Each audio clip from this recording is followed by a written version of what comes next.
김진의 돌직구쇼에 오신 여러분 반갑습니다. 김진입니다. 전 오늘도 저희 돌직구쇼 오픈 스튜디오 앞에 나왔습니다. 순방을 마치고 돌아온 이 대통령이 이화영 재판에서 퇴정한 검사들을 감찰하라 라고 강하게 비판하면서 지시를 해서 논란이 일고 있습니다.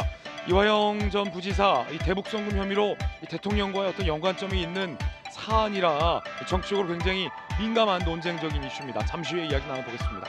전 비가 오나 눈이 오나 매일 아침 이곳에서 여러분을 기다리겠습니다. 김지의 돌직구쇼 지금 라이브로 시작합니다. 잠깐만요.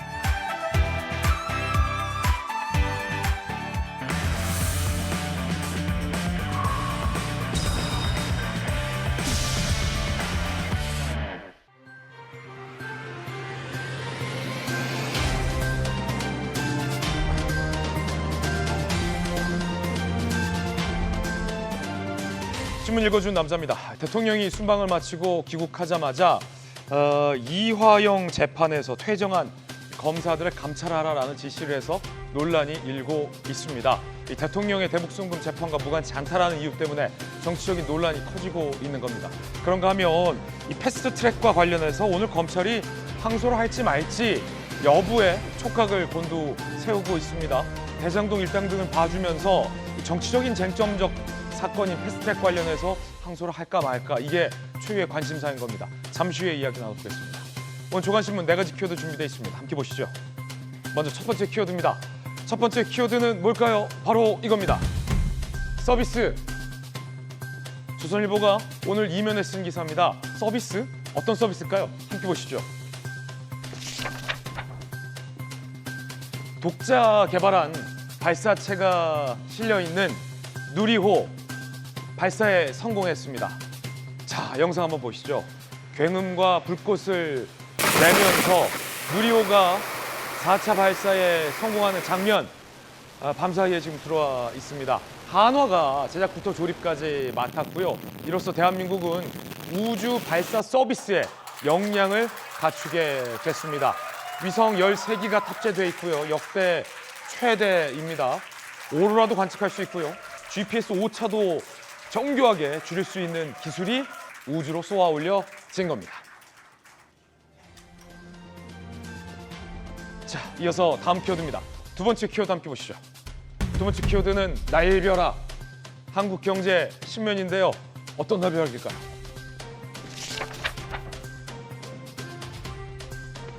자동차 부품 케이블 한국산 신고했지만 수십억 관세, 날벼락. 이거 어떻게 된 걸까요? 미국이 원재료까지 검증하고 나섰다는 겁니다. 우리 제품인데 아니 이거 중국산 쓰지 않았냐? 라면서 관세를 물겠다라는 일이 반복되고 있다는 겁니다. 한국에서 공정을 거쳤어도 중국제로 조금이라도 들어가면 중국산 취급을 한다라는 겁니다.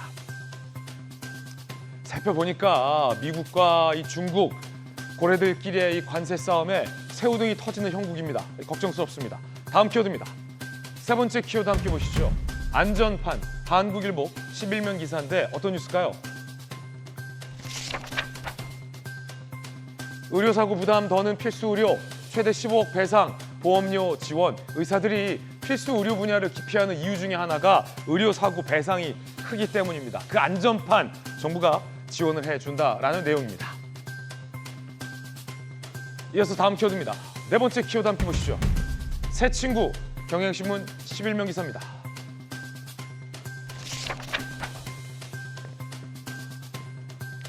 산책로, 새 친구로 다가온 너구리. 서울에서 2년 새 너구리 부족 건수가 3배 늘었다라는 겁니다. 출몰지가 늘면서 시민들과 친해졌다고 하는데 광견병으로 옮길 수 있어서 조심해야 합니다. 이게 뭐 마냥 반가운 친구는 아닙니다. 야생동물은 야생에서 살아야 건강합니다. 지금까지 신문 읽어주는 남자였습니다.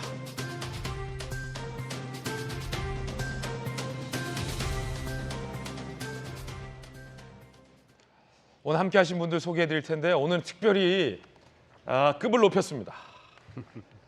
정당 역사상 여야 양당에서 가장 유능했던 원내대표로 꼽히는 두 분을 오늘 스튜디오에 모셨습니다. 자, 소개해 드리죠. 일단은 엘리트 검사 출신의 우리 김광삼 변호사님과 원내대표를 역임하신 나경원 의원님 나오셨습니다. 안녕하세요. 오랜만에 오셨어요. 네, 오래간만에 나왔습니다. 그리고 민주당의 가장 또 유능했던 원내대표로 역사에 기록돼 있는 우리 홍익표 대표님 그리고 민주당 성치훈 부대변인 나오셨습니다. 어서 오세요. 네. 여야의 우리 또 나경원 원내대표, 홍익표 원내대표 두 분 원내대표와 함께 심도 깊은 이야기 나눠보겠습니다. 오늘 저희들이 선정한 오늘의 핵심 이슈부터 공개하겠습니다. 순방비 귀국하자 이화영 재판 검사 감찰을 지시한 이재명 대통령. 이 대통령실 대변인 얘기부터 한번 들어보시죠. 강유정 대변인입니다. 이재명 대통령은 최근 사법부와 법관을 상대로 행해지고 있는 일부 변호사들의 노골적인 인신 공격과 검사들의 재판 방해 행위에 강한 우려와 유감을 표명했습니다. 공직자인 검사들의 집단 퇴정과 같은 법정 질서를 해치는 행위들에 대해 법과 원칙에 따라 신속하고 엄정한 감찰과 수사를 진행할 것을 지시했습니다. 순방하자마자 대통령이 검사를 감찰하라라고 지시를 한 건데 자, 대통령의 지시 내용 함께 보시죠. 이화영 재판검사, 법관 기피 신청, 집단 퇴정 이걸 문제 삼은 겁니다. 변호인과 검사들의 재판 방해 행위다라고 규정을 한 겁니다. 신속하고 엄정한 감찰을 하라라고 지시를 한 건데 자, 그렇다면 이화영 재판에서 검찰은 왜 퇴정을 한 걸까? 왜 법관 기피 신청을 한 걸까? 감찰이 연어 술파티 의혹 관련 위증 혐의 재판이에요. 왜냐하면 이화영 부지사는 이미 대법원에서 대북송금과 각종 뇌물 등의 혐의가 최종 유죄로 끝난 사안입니다. 대북송금도 인정이 됐어요. 자, 이제 남은 건 연어 술파티 의혹 위증 혐의 재판이 진행 중인 거예요. 검찰이 64명의 증인을 신청했습니다. 출정 담당 교도관 전원도 증인으로 신청했는데 이 재판부가 이 중에 6명만 채택을 해준 겁니다. 이유는 기간 내 국민참여재판 마치려면 최소해야 한다. 검찰 입장에선 당연히 불만이죠. 소수 증인으로 공소사실 입증하라는 건 입증 활동을 포기하라는 거다라며 재판부 기피 신청과 퇴정을 했습니다. 대통령이 이걸 콕 집어서 감찰하라라고 지시를 해서 논란이 일고 있는 겁니다. 왜냐하면 대북송금과 관련해서 대통령과 이화영 전 부지사는 공범관계이기 때문입니다. 대북송금 사건에서의 공범관계, 대통령의 재판은 중단돼 있고 이화영 부지사는 7년 8개월 최종 유죄를 선고받고 수감 중에 있는 관계여서 정치적으로 본인 사건과 관련된 감찰 지시 아니냐라는 논란이 일고 있는 셈입니다. 자, 판사 출신의 나경원 대표께서 보시기에는 어떠세요? 어이가 없는 일이죠. 사실은 이화영 부지사 사건의 위증 사건에 있어서 네. 연어술 파티 있었고 그것으로 내가 허위 진술했다. 이거 인정되면 바로 대통령 사건에 영향 주는 것 아닙니까? 지금 저는 이재명 대통령 죄를 지우려고 우리가 유례없는 여러 가지 사법 역사를 쓰고 있다. 이렇게 봅니다. 대통령이 귀국하자마자 제일 먼저 하신 것이 본인 사건에 검사들 퇴정 명한 것을 검사들이 퇴정한 것을 감찰하라 그랬다. 이거 역사상 유례가 있습니까? 제가 어제 정성호 장관한테 여쭤봤습니다. 예. 우리 조국 전 장관 사건 때도 한번 검사들이 퇴정한 적이 있습니다. 왜냐하면 재판부가 이거 결론 내려놓고 하는 것 같다. 이 사건도 그렇잖아요. 국민참여재판을 기한 내에 하려면 증인을 많이 받을 수 없다. 결국 국민참여재판 하는 신용하고 뭐 결론 맞춰놓은 거 아니냐 이런 의심이 당연히 검사들로서는 들을 수 밖에 없지 않습니까? 근데 그걸 감찰을 지시했다. 결국 대통령께서 지금 결국 본인 사건 공소 취소 뭐 이런 거 하려고 하는 것으로 보이니까 제가 조국 사건 때는 그렇게 했음에도 불구하고 대통령이 감찰 명한 적이 없거든요. 그래서 정성호 장관 대답을 못 하시던데. 어제 정성호 법무장관이 대답을 못했다 제대로. 네, 대답을 못 하시죠. 그런 적 있냐 하니까 대답을 못 하시죠. 그래서 실질적으로 지금 뭐 이건 뻔히 보면 알잖아요. 대통령 사건 다 그냥 없애겠다는 거고 그것으로 인해서 아까 뭐 강유정 대변인이 사법 존중의 사상이 크시기 때문에 이렇게 했다고 하는데요. 속아 웃을 일입니다. 속아 웃을 일이다. 네. 요새 저 사법부 못 잡아먹어서 지금 난리가 나지 않았습니까? 조희대 대법원장 뭐 쫓아내려고 하다가 이제 조희대 대법원장 못 믿으니까 법원 행정처 페이지에서 법원 인사권도 다 밖에서 좌지우지하겠다 하고 사법부 독립을 헌법에 위반해서 이렇게 짓밟으면서 사법부를 존중한다? 속아 웃을 일이다. 이렇게 봅니다. 법조계에서는 이 대통령의 감찰 지시와 관련해서 어떤 반응이 나올까요? 함께 보시죠. A 차장검사, 대통령이 전격 감찰 지시할 사안인가 의문스럽다. B 차장검사 출신 변호사, 공범으로 기소된 인물의 재판 맡은 검사들을 콕 집어서 감찰 지시한 건 부적절하다라는 비판이 오늘 동아일보에 보도되고 있습니다. 자, 홍익표 대표님 어떻게 보십니까? 굳이 대통령의 그간의 주장대로라면 이화영 전 부지사와 대통령은 완전히 상관없는 별개의 사건이라고 말씀하셨는데 콕 집어서 이화영 사건을 맡고 있는 검사들의 감찰을 지시한 것이 괜한 오해를 불러일으킬 수 있다. 뭐 이런 내용도 사실 민주당 안팎에서 좀 의견이 있나 봐요. 어떻게 보세요? 뭐 그런 지적이 있을 수 있겠지만 어제 대통령께서 아마 귀국하시면서 봤던 것은 일련의 그 법정보복 사건이 좀 확산되면서 일어난 것 같아요. 뭐 사실 이거보다 더 화제가 됐던 것은 김영현 전 장관의 변호인들의 뭐랄까요, 뭐 회개하다 그럴까? 저도 좀 이상한 변호사들도 있었지만 법정에서 그런 행태를 보이거나 또 유튜브 방송 가가지고 그렇게 이 욕설 수준의 발언하는 변호사들 많이 보진 못했어요. 그건 정말 이상했다. 예, 그래서 그런 변호사들의 행태들, 그리고 저는 이렇게 봐요. 그 검사들이 지금 두 가지 행위를 문제 삼았는데, 첫째는 이제 그 재판부 기피 신청하고 그다음에 두 번째는 퇴정인데, 재판부 기피 신청은 일종의 그 법정에서 그 활용할 수 있는 정당한 권리 중에 하나예요. 그렇기 때문에 그거 자체는 감찰의 대상이 안 될 거로 보지만, 퇴정 자체는 문제가 있다고 봅니다. 이게 검찰이 퇴정이 하는 거는 저는 미국 같은 데서는 이게 쉽지 않아요. 왜냐하면 판사가 그 허락을 받지 않고 검사가 이석을 한다? 이거는 말이 안 되는 거죠. 이건 게임의 룰을 해치는 거예요. 그러니까 변호사들이 이상한 행동을 한 것처럼 검사들도 역시 잘못된 행동을 한 거죠. 저는 64명의 증인 중에 6명을 채택을 했다면 저 문제에 대해서는 검찰이 좀 더 논리적으로 재판부를 설득해야 된다고 봅니다.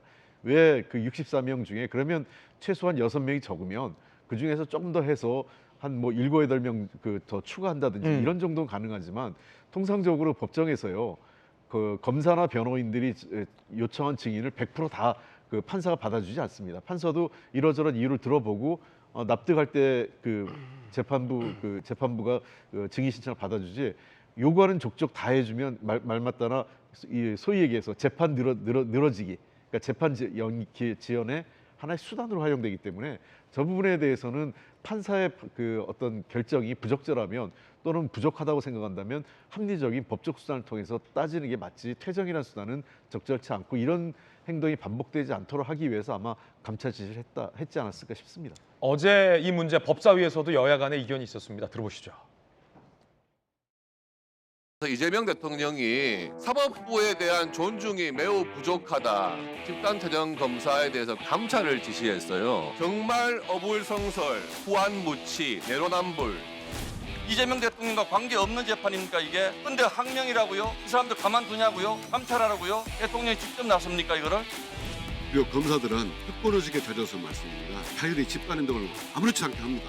다른 일반 부적 공무원이라면 상상도 못할 짓을 하고 있어요. 이렇게 법정을 무시하고 국민들 무시하는 오만한 태도 바로 잡아야 돼요.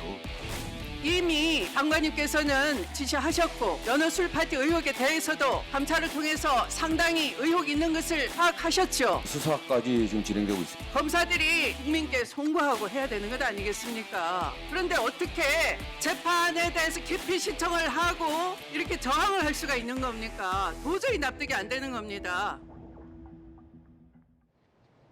김관선 변호사님, 이게 뭐 퇴정을 했냐 아니냐, 감찰 지시, 그거보다도 사실은 뭐 본질적인 어떤 문제가 그 안에 더 들어있는 것 같은 느낌도 드는데, 지금 이 건이 연어술 파티 위증 혐의잖아요.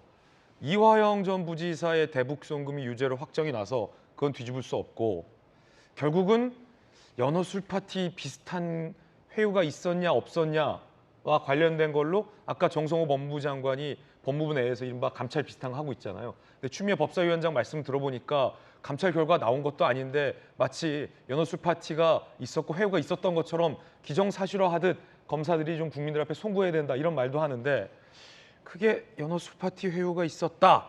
그러니까 이화영 유죄는 섣부른 거다. 뭐 이렇게 연결되는 흐름인 겁니까? 아니 이화영은 7년 8개월 선고받은 대법원 확정된 범죄인 네. 아니에요?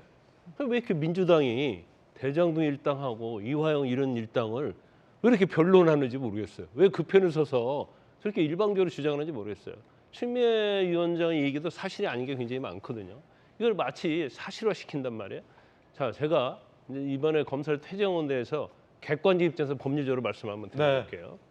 일단요, 현 정부 들어서 중요 사건에 대해서는 사실은 수사검사가 재판에 들어가야지 유죄 판결을 받는데 유리합니다. 이게 불리했잖아요. 이번에 퇴정한 검사들은 공판검사예요. 수사한 검사들이 아닙니다. 아 그래요? 그렇죠. 그래서 재판에 들어갔는데 이미 대검에다가 기피 신청을 냈어요. 왜냐하면 이 판사가 상당히 편향적이라고 생각한 것 같아요. 대검에서 승인을 했습니다. 그래서 이제 법정에서 재판을 하는데 아까 64명 증인 얘기했는데 64명 증인은요. 검찰에 이미 조사를 해가지고 기록에 있는 증인이에요. 그런데 이화영 측에서 부동의를 한 겁니다. 검찰이 무조건 우리 증인 이렇게 많이 해주세요. 그게 아니에요. 검찰이 조사한 증인을 이화영 측에서 우리한테 불리하니까 다 부인을 한 거예요. 아 그런데 재판부가 이화영 쪽 손을 들어줬다. 그렇죠. 일반적인 재판에서는요. 부동의한 증인들은 전부 다 법정에 나옵니다. 근데 64명 중에서 6명밖에 채택하지 않는다는 것은 검찰 입장에서는 말이 안 되죠. 검찰이 다 수사했던 증인들이에요. 그렇죠. 수사했던 증인들이죠. 아니, 새로 신청한 증인이 아니에요. 이미 기록에 나오는 증인이니까 만약에요.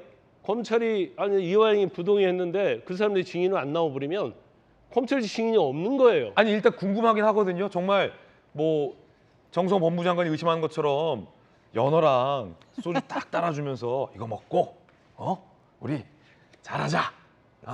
남이가 이렇게 한 건지 아니면 검사 주장처럼 그런 게 불가능하다. 지금 조작된 거짓말이다. 재판 받는 내내 그런 말 없다가 막판에 와서 지금 이런다. 이런 건지 진짜 궁금하긴 한데 왜 증인을 안 이 불러줍니까? 재판 자체를 지금 재판장은 그런다는 거 아니에요. 시간이 없으니까 국민 참여 재판하니까 신속하게 하자. 신속하게 하는데 증인을 다 생략해버리고 하면 재판이 그게 재판이에요? 국민이 궁금하긴 하거든요. 재판은 실체의 진실을 발견해서 하는 거 아닙니까? 유증이냐 아니냐, 연호수 파티 있었냐 없었냐 그 재판을 하자는 거 아니에요? 근데 시간이 없고 국민 참여 재판이니까 번거로우니까 64명 중에서 6명만 합시다. 이게 말이 안 되는 거예요. 공판검사들이 수사도 안 했잖아요. 공판검사들은. 그런데 이제까지 재판을 해봤는데 이런 재판이 없는 거예요. 그래서 저 판사는 안 되겠다. 기피 신청 이미 한 거 아닙니까? 기피 신청 했음에도 불구하고 계속적으로 밀어붙이니까 거기에 대한 행동의 표시를 퇴정을 한 겁니다. 제가 볼 때 이걸 감찰을 하자고요? 제가 말이 안 된다고 일단 보고요. 그다음에 이제 두 번째로 이걸 왜 김용인 변호인들의 법정 모독하고 검사들의 기피 신청하고 왜 이걸 같은 동일선상에 놓는 거예요? 이게 잘못된 거죠. 그건 정말 김용인 변호사들의 한 행위는 진짜 잘못되고 일벌백계 해야 돼요. 하지만 검사들이 재판부의 부당한 행위에 대해서 그것도 소송지휘권 행사에 대해서 우리는 아주 신사적인 거 아니에요? 퇴정을 한다는 것은 재판장을 모욕을 했습니까? 법정을 모독을 했습니까? 우리 더 이상 이 재판 진행하기 어려우니까 행동으로 보여주자. 저희들은 퇴정하겠습니다. 이건 굉장히 젠틀한 모습이죠. 이 젠틀한 모습을 소신 있는 검사들을 감찰하겠다고요? 이거 말이 안 되는 거고요.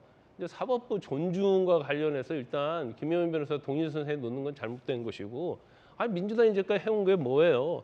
계속 사법부 유치하고 압박하고 판사들 비난하고 사법개혁하겠다고 하고 조의대 나오라고 그런 행위를 하다가 갑자기 사법존중 차원에서 하면서 이걸 감찰하겠다. 그걸 누가 납득할 수 있겠어요. 더군다나 문제는 뭐냐면 지금 아까 그 이전에 변호사들이 법조계에서 한 내용들 그러니까 부적절하다. 이게 부적절하죠. 왜냐하면 법무부를 할지 민주당은 정치적 어떤 명분을 가지고 감찰하자고 할 수는 있죠. 하지만 이건 대통령이 직접적으로 관여된 사건 아닙니까? 네. 공범으로 기소된 사건이에요. 그런데 대통령이 외국 갔다 와서 바로 지시를 감찰하라 하면 이건 내심은 어떤지 모르겠어요. 이제 본인이 법조인으로서 저건 부적절하다고 해서 지시는 할 수 있겠지만 객관적으로 바라보는 입장에서 보면 저거 이상한데 왜 본인과 관련된 재판에서 저런 지시를 하지? 그런 의구심은 충분히 있을 수 있는 거죠. 자, 그럼 궁금한데 대통령께서는 왜 이 이화영 재판 검사들을 감찰하라고 지시했을까요?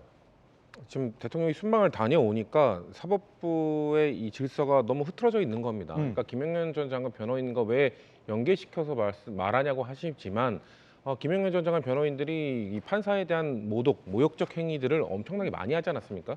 좀 놀랄 정도로 많이 했습니다. 그냥 유튜브 방송 나가서 한 게 아니라 어떤 재판에서는 그냥 판사 보고 판사 얼굴 피곤해 보이는데 이거 재판 연기하시죠? 막 이런 식으로 조롱하고 있거든요. 아, 판사 얼굴 얘기도 했어요? 예, 피곤해 보이신다. 그러니까 오. 판사가 나 피곤하지 않다는데 피곤한 것 같은데 이거 연기하고 내일 하시죠. 약간 미루자는 식으로 조롱을 했거든요. 그러니까 저 그거 보면서 그런 이 판사에 대한 이 권위가 너무 실추돼도 이렇게까지 가도 되는 건가라는 생각이 들 정도였거든요.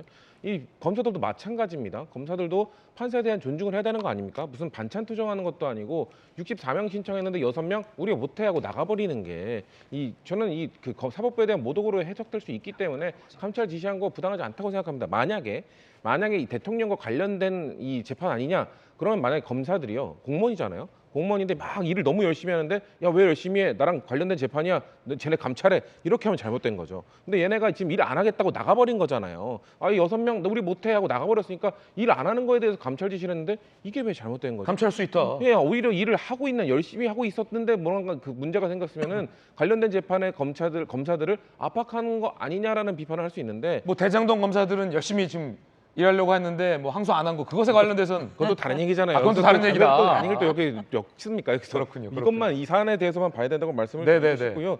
그리고 저희는 뭐 지금 이화영을 감싸고 있다, 자꾸 이렇게 뭐 대장동 일당을 감싸고 있다. 저희는 그런 조직 아니고요.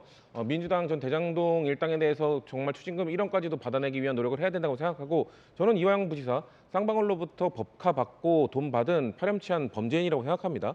그냥 다만 지금 그 범죄자에 대해서 검찰이 어떻게든 이재명 대통령이랑 엮기 위해서 뭔가 했다는 지금 의혹을 받고 있는 것 아닙니까? 네. 그것에 대해서 들여다보자는 거죠. 저희가 뭐 이화영을 감싸는 게 아니라 이화영은 범죄자고 이미 확정이 됐습니다. 그 범죄 행위에 대해서 추호도 저희는 뭐 방어하거나 뭐 옹호할 생각이 전혀 없습니다. 하지만 그 검찰이 그 이화영이라는 사람을 이용해서 뭔가 다른 범죄까지 또 뭔가 만들어내려고 했던 그 행위에 대해서 지적을 하는 것이지 그걸 들여다보자고 하는 것이지 저희 당은 뭔가 범죄자를 옹호할 생각 없다는 말씀 다시 한번 드립니다.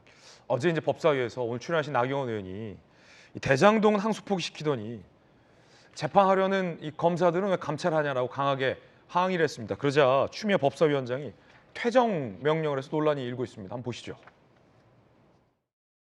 나라가 완전 이거 뭡니까?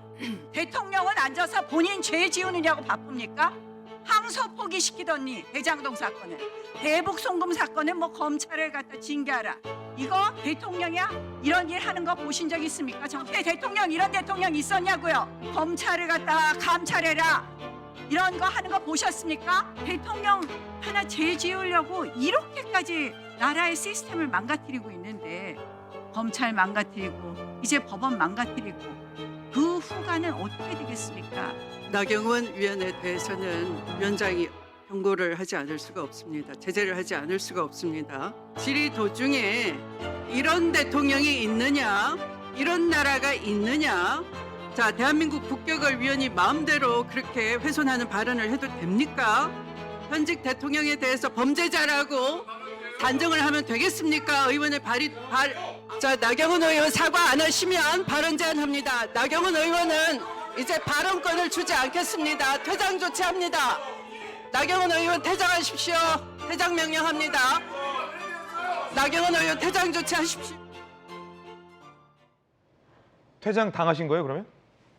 퇴장은 하라 그랬지만 제가 안 나가고 앉아 있었죠. 발언 제한은 없었습니까? 발언 제한은 당연히 있었죠. 발언권은 안 줬어요? 그 다음에는 발언권 못 준다는 거죠. 지금 저희- 논란이 되는 게 어떤 처음이 상황이에요? 아닙니다. 네. 아니 저렇게 대통령 비판했다고 이게 나라냐라고 말했다고 그거 많이 들어보신 말이죠.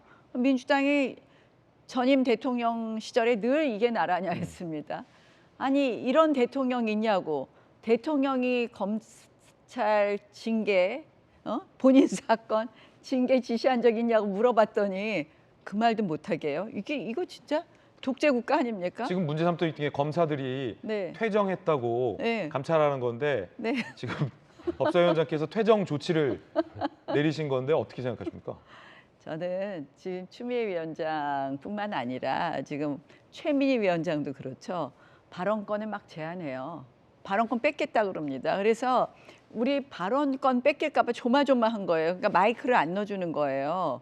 그다음 지금 저희 발언권 뺏긴 게 국정감사 내내 10차례가 넘습니다. 한 번은 우리 의원들 4명 앉아 있었는데요. 3명의 발언권을 뺏어버리는 거예요. 그냥 혼자 하는 거예요. 본인들 혼자. 이게 의회 독재 아닙니까?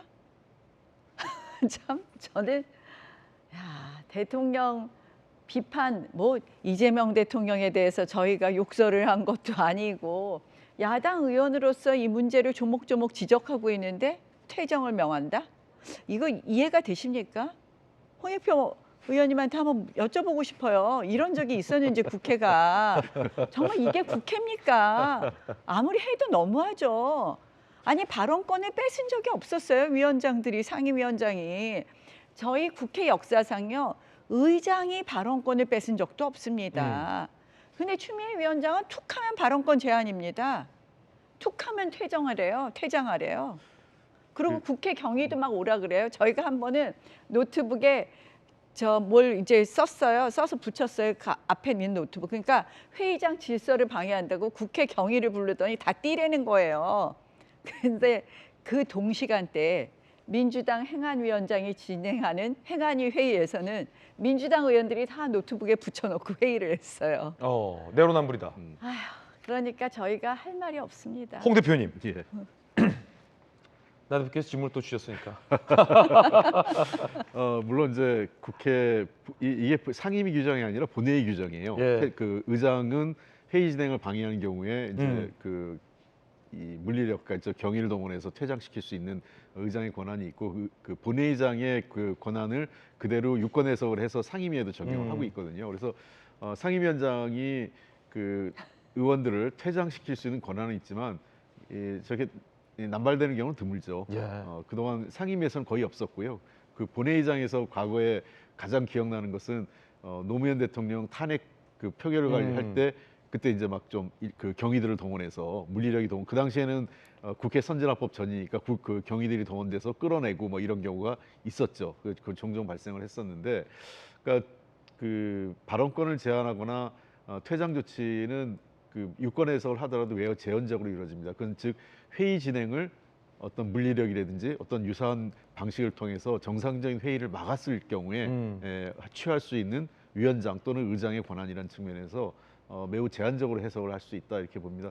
이 문제는 조금 여야가 국회 내에서 좀 정치적 대화를 원내대표들 간에 했으면 좋겠어요. 그러니까 저런 일이 어쨌든 뭐 저 상임위원장의 가장 핵심은 회의를 잘 진행하는 게 핵심이기 그렇죠. 때문에 회의 진행자죠. 그렇죠. 회의를 잘 진행하는 게 핵심이기 때문에 그 발언에 대해서 물론 그 과거에도 비슷한 발언 수준의 발언이 오가면 바로 이제 상대당 의원, 그러니까 뭐 이제 반대당 쪽에서 의사진행 발언을 통해서 반박을 합니다. 예컨대 이제 나경원 의원께서 그런 발언을 했다면 제가 그 맞은편에 있었다면 의사진행 발언 신청을 해서 어떻게 대통령을 그렇게 모욕하는 발언을 하느냐라고 바로 반박을 하죠. 그게 이제 국회에서 서로 공방을 하면서 한 차례 바로 줍니다. 그러면요. 그렇죠. 그 통상적인 진행 과정. 위원장이 그거에 대해서 대응할 수 있도록 발언권을 주고 하는 게. 우리는 의사진행 발언은요 민주당만 주고 우리는 안 줘요. 어. 의사진행 발언은 민주당만 제가 말씀드린 건 이제 그 과거의 통상적인 판단이고 지금 대부분의 상임위는 여전히 그런 방식으로 운영되는 것으로 알고 있습니다. 그런데 요새는 이미 이제 추미애 위원장의 이런 회의 방식을 다른 위원장들도 슬슬 따라하기 시작했고요.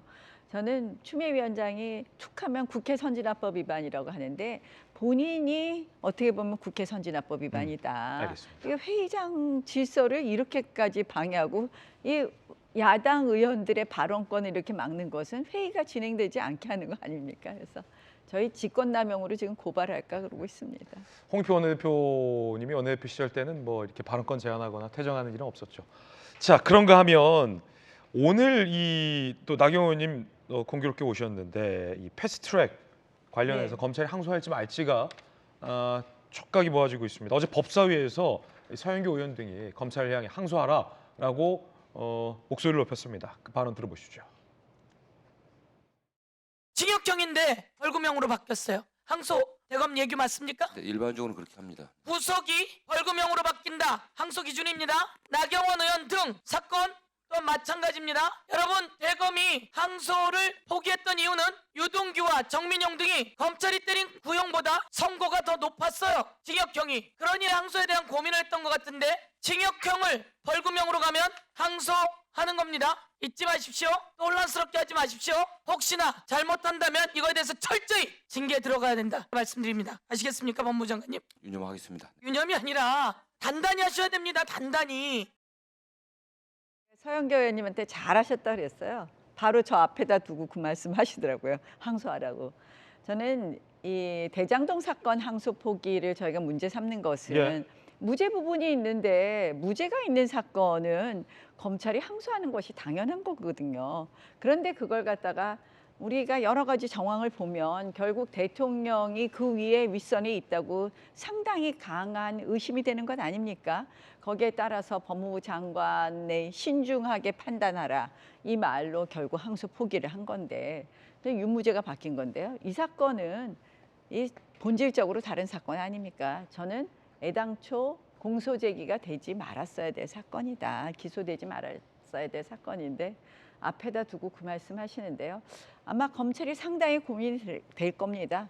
대장동 거 항소 포기하고 저희 정치적 사건은 항소를 한다. 뭐 저희는 저희가 항소해서 이거의 무죄를 입증하고 싶습니다. 왜냐하면 우리는 우리의 뜻을 정치적 행위를 한 것이고 그 정치적 행위에 과잉 경호권을 발동해서 국회 경위를 데리고 오고 빠루를 가져와서 문을 뜯은 것은 민주당 측이었던 부분이고 그 당시에 이제 국회법 위반으로 하루에 2명의 의원을 바꿔친 사건이었고요. 그래서 한번 저희가 좀 지켜보려고 합니다, 오늘. 네, 성춘 부의장님 오늘 어떻게 전망하십니까?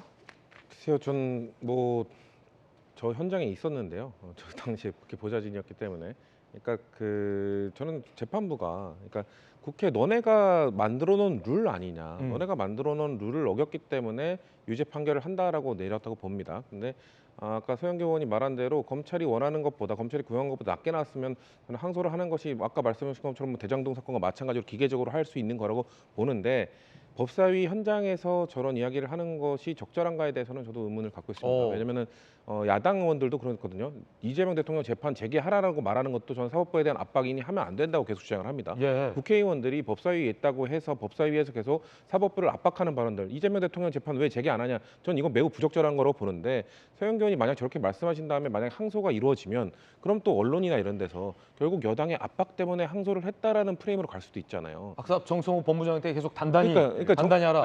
저는 정성호 장관이 어련히 알아서 잘 하시겠습니까? 저는 어련히 알아서 잘 하고 계시다고 보거든요. 그러니까 막 여당이라고 해서 여당에게 유리한 사건만 하고 막 이런 게 아니라 저는 합리적으로 정성호 장관이 법무부 운영을 잘 하고 계시다고 생각하는데, 굳이 저런 것들이 이슈가 되고 기사화 돼 버리면 법무부 장관이 저런 발언 때문에 마치 항소를 지시한 것처럼 흐를 수가 있잖아요. 이번에 항소 지시 논란이 있을 수 있다. 그렇죠. 저는 항소가 당연히 이루어질 거라고 보는데, 근데 그거에 대해서 괜히 이 질의 때문에 마치 여당 의원의 압박에 정성호 장관이 했다라는, 뭐 검찰이 그렇게 했다라고 괜히 프레임이 잡히면 오히려 이게 안 좋거든요. 그렇기 때문에 저는 굳이 이거를 항소가 될 것 같은데 왜 굳이 항소 단단히 하십시오라고 말해버리면서 뭔가 마치 여당의 압박 때문에 안 하려고 했는데 여당이 압박해서 된 것처럼 흐를 수 있기 때문에 저런 발언할 때는 좀 주의하실 필요가 있다. 다만 저희 당도 그렇게 유의를 하는 만큼 야당도 자꾸 이 사법부에 대해서 재판 재개하라는 식의 뭔가 사법부에 대한 압박으로 느껴질 수 있는 발언들은 전 자제해야 된다고 생각합니다. 예,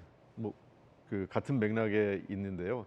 자꾸 저 국회에서 항소해라, 기소해라, 뭐 어떻게 해라 이런 것 자체는 적절치는 않아요. 이건 아마 뭐 나경원 의원님 계시지만 죄송스럽게도 아마 검찰은 기소할 거예요. 규정에 따라 이걸 할 수밖에 없어요. 왜냐하면 크게 두 가지. 그러니까 형정이 바뀌었을 경우, 그러니까 그 벌금형에서 지금 검찰은 징역형을 했는데 벌금형으로 바뀌었잖아요. 그리고 두 번째는 양형이 그 원래 규정에 따라 한 절반 이상, 2분의 1 이상이 됐을 때에는 항소를 포기할 수 있는데, 지금은 그 형량도 바뀌었고 2분의 1 이하였기 때문에 이 문제에 대해서는 아마 그 기소할 가능성이 높다, 그래서 항소를 할 가능성이 높다 이렇게 보입니다. 다만 아까 얘기했는데 빠루는 저희가 민주당이 가져온 게 아니라 국회 경위가 문을 그 안에 국민의힘 의원들이 안에서 국민의힘 보좌관들이나 의원들이 그 저 법제실 그 사무국 문을 잠그고 있었기 때문에 경위들이 문을 열기 위해서 국회의장의 지시에 의해서 가져왔던 거고요. 그 당시에 어쨌든 저는 굉장히 유감스러운 일이 벌어졌다고 생각을 합니다. 2012년에 국회 선진화법이 만들어질 때는 저는 물리력 행사가 해서는 안 된다는 여야 간의 어떤 그 신의 성실에 기초해서 저 법이 만들어졌는데 그때 저 나경원 대표님 그대 원내대표 하셨는데 저희들이 국민의힘 당 의원들에게 그런 얘기를 했어요. 이거 분명히 기소될 수밖에 없으니 이렇게 하면 안 된다. 정상적으로 의사진행 방해를 하더라도 법적인 틀 내에서 해야지 이런 식으로 과거 2012년 이전과 같은 방식으로 해서는 큰일 난다는 얘기를 저희가 수차례 경고를 했었어요. 그러니까 어쨌든 이번 일은 저는 근데 그 가급적 국회에서 있었던 일이 법정으로 가는 일이 너무 빈번하고 많은 것은 바람직하지 않다는 기본적 입장을 갖고 있습니다. 네, 김건섭 변호사님. 근데 대장동 관련 사건은 항소하는 게 100% 맞았죠. 여러 가지 기준이 뭐 그다음에 애교 이런 걸 다 따져도 그랬는데 안 한 거다. 안 한 거고 이제 저 사건 자체는 구형만 기준으로 한다고 하면 저것도 항소하는 게 맞아요. 그런데 문제는 뭐냐면 대장동 사건하고 패스트트랙 사건하고 비교 대상이 안 되죠. 대장동 사건은 단군 이래로 일반 개인 사업자들을 관여해가지고 7,800을 꿀꺽한 사건 아니에요? 그런데 그 사건을 항소 포기를 하고 저 사건은 전형적인 정치의 사건이거든요. 그리고 그 당시에 문제가 됐던 것이 바로 연동형 비례대표제와 관련된 공직선거법 관련된 거. 그다음에 또 하나 뭐였죠? 공수처였잖아요. 지금 공수처가 지금 어떤 상황인지 다 알잖아요. 연동형 비례대표제의 어떤 부정적인 측면이 다 드러나고 있는 거 아니에요? 그럼 그때 민주당이 군소정당하고 야합해갖고 했는데 그걸 막을 수 있는 방법이 없어서 정치적 행위를 한 거죠. 그래서 이게 범법행위에 해당될지언정 이건 정치의 영역이에요. 그리고 그 패스트트랙 과정이 어떤 폭행이나 뭐 그런 게 있었다 하더라도 이게 굉장히 경미한 차원이고 어떻게 보면 본인들의 어떤 의견 전달, 그다음에 이걸 공론화 이렇게 하려고 한 거 아닙니까? 그러면 정치 영역에서 일어난 거기 때문에 그래서 1심 법원도 그런 부분을 판단해가지고 의원직 유지형을 선고한 거고 이런 기회에 오히려 이재명 정부에서 통합과 화합의 모습을 보여주면 좋겠어요. 이건 기소하지 말라라고. 그렇죠. 우리는 이런 정치의 영역이니까 과감하게 통 크게 이건 뭐 항소하지 마라. 그러면 좋겠는데 그게 아니고 지금 항소를 하면 뭐 안 하는 걸 두고 보겠느냐 하고 계속 압박을 가하고 있잖아요. 그러놓고는 대장동 항소는 정당화시키고 이거 굉장히 내로남불이고 이중잣대인데 검찰이 제가 볼 때는 항소할 가능성이 높다고 봐요. 저 압박을 견딜 수가 있겠습니까? 그러면 결과적으로 따지면 문재인 정부 때나 윤석열 정부 때 현 정부 때 역시 윗선은 정치 검찰이다. 그렇게 봅니다. 결과적으로 정치 검찰이니까 검찰이 폐지되는 거고 그에 앞장섰던 사람들이 지금 아직도 계속적으로 그런 행위를 하고 있잖아요. 그게 사실은 그 사람들의 원죄인데 마치 이게 묵묵히 일하는 검사들의 원죄인 것처럼 정치인들이 몰아가고 있는 거죠. 맞습니다. 다양한 의견 전해드렸습니다. 제 사건이라서 제가 뭐 네. 항소 여부에 대해서 말씀은 안 드리겠지만 그 당시에 통과시킨 법의 그 해악은 다 드러나는 거 아닙니까? 연동형 비례제 해갖고 민주당이 이번에 통진당의 후신, 위원정당으로 해산된 통진당의 후신인 진보정당, 진보당 의원들을 3명이나 연합 공천했습니다. 공수처 역시 지금 얼마나 엉망이 됐는지 잘 아시지 않습니까? 그래서 저희는 그 당시에 표현할 수 있는 정치 행위를 했고 그때 이것을 패스트트랙에 태우려고 민주당에서 의원을 하루에 2명을 바꿔쳤습니다. 국회의장이 아까 국회의장이 가져온 거라고 그러는데 지휘하는 건 옆에 있는 민주당 박찬대 의원이고요. 빠루를 들고 문 뜯는 것.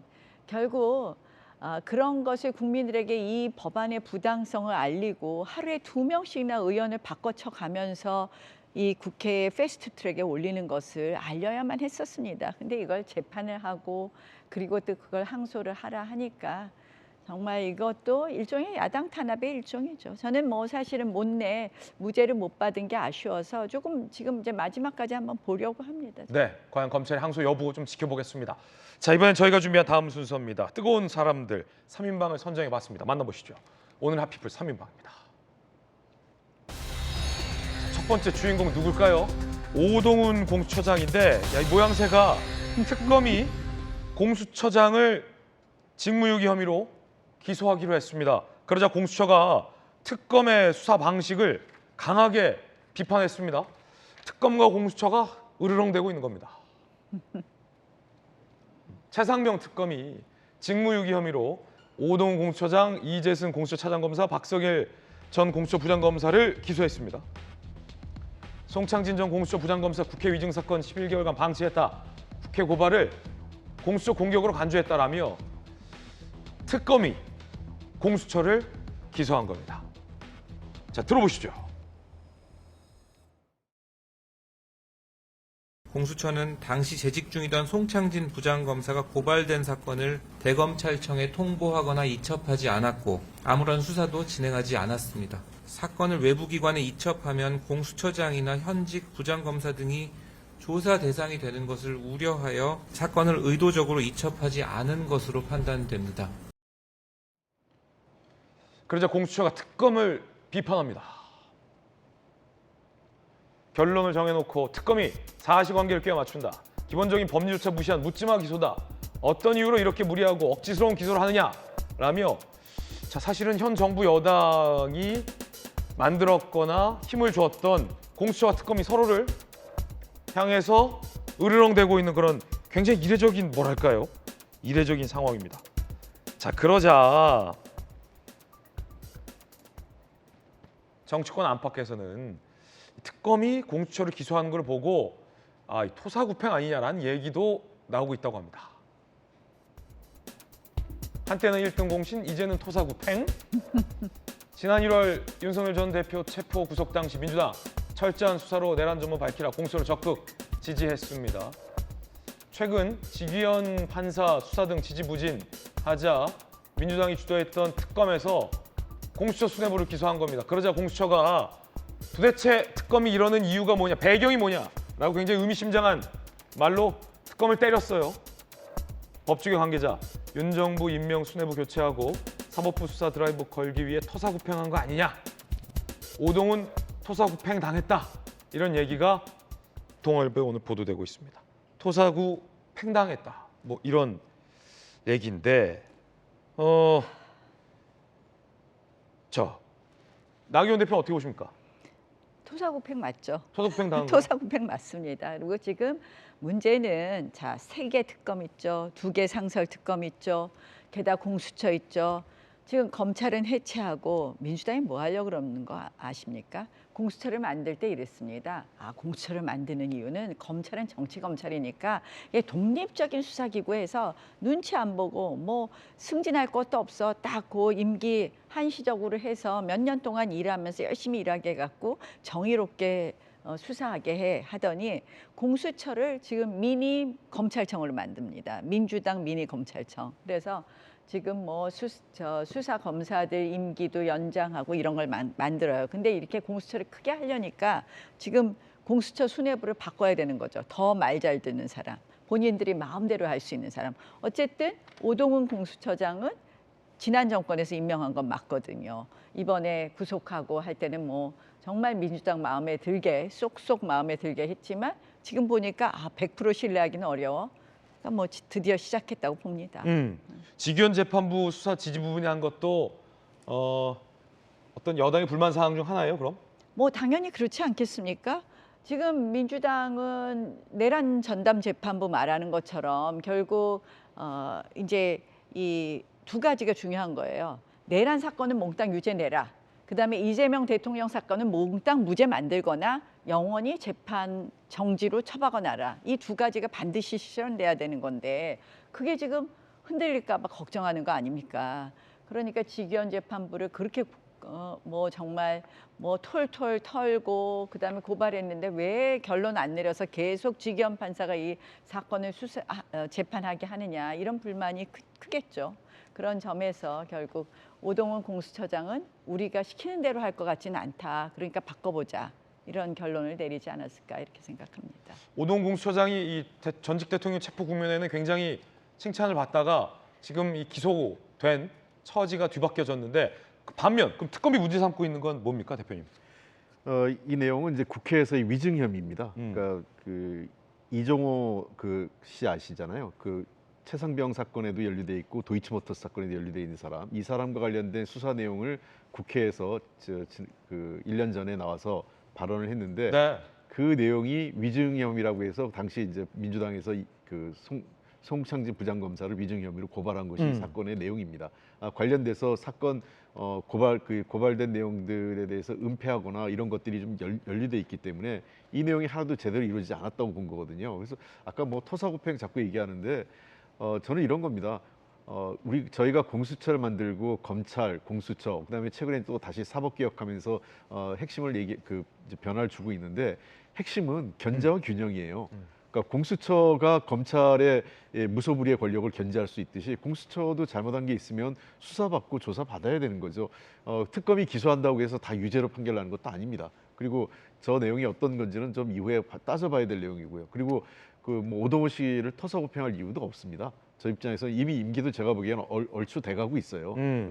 제가 원내대표 할 때 임명됐던 분이기 때문에 그렇군요. 2023년 말경 그때 임명됐던 분이거든요. 그런 걸 감안하면 제가 보기에는 뭐 우리가 굳이 무리하게 아마 이 사건 진행되는 동안 오동훈 씨의 임기가 거의 끝날 수도 있습니다. 재판 결과가 나오기도 전에요. 그런 측면에서 저는 뭐 토사구팽 이걸로 해서 오동훈 씨가 스스로 직을 먼저 사퇴할 가능성도 그리 높아 보이지도 않고요. 그런 측면에서 저는 이것을 뭐 오동훈 몰아내서 우리 입맛에 맞는 공수처를 하려고 한다 이런 정치적 사건으로 볼 이유도 없고 순수하게 법적으로 특검에서 고발을 한 거고 특검이 고발한 내용이 정말 법적인 문제가 있다면 관련돼서 저는 뭐 사법적으로 판단을 하면 될 문제라고 봅니다. 자, 김관선 변호사님, 공수처 입장이 참 흥미로운데 이렇게 하는 저의 배경을 지금 공수처가 묻고 있거든요. 다시 한번 PD님 화면에 올려주실 수 있을까요? 공수 입장 보면 앞쪽은 뭐 이렇게 비판의 뒤에 도대체 어떤 이유로 이렇게 무리하고 억지성 기소를 하느냐, 그 배경 저희가 뭐냐라는 걸 쿡 찌르고 들어가는데 이 공수처장을 기소한 곳이 세계 특검 중에 최상병 특검이란 말이에요. 많은 신문에서 최상병 특검이 수사 결과가 가장 부진하다. 그래서 최상병 특검이 좀 무리하게 영장을 치거나 무리하게 이 수사 범위를 설정하는 거 아니냐라는 지적과 비판도 많이 있었거든요. 지금 공수처가 하는 반박도 그렇고 어떻게 보세요? 수사 전문가로서. 근데 이제 새 특검을 보면요. 근데 최상병 특검은 실적이 내기 굉장히 어려운 특검이었어요. 사실 그 대통령의 경로설 말고는 상당히 수사하기 어려운 부분이 있었거든요. 그런데 최상병 특검이 수사하는 걸 딱 보면 굉장히 좀 아마추어적이다는 저는 생각을 쭉 해왔거든요. 근데 굉장히 아이러니컬한 게 뭐냐면 공수처도 친정부 성향으로 우리가 이미지를 갖고 있잖아요. 특검은 뭐 더군다나 이제 민주당에서 임명한 특검이기 때문에 더군다나 친여권적인 성향을 다 보이고 있단 말이에요. 그런데 최상병 특검한테 윤석열을 잡으라고 했더니 공수처를 잡았어요. 공수처를 잡았다. 그러니까 방향이 잘못된 거죠.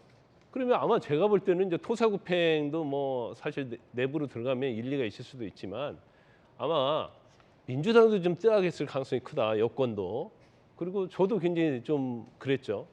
지금 저 사건인데 깊이 들어가면 너무 복잡하니까 설명할 필요는 없는데 송찬진 전 공수처 부장검사가 사실은 그 블랙인베스트 거기와 변론을 했었거든요.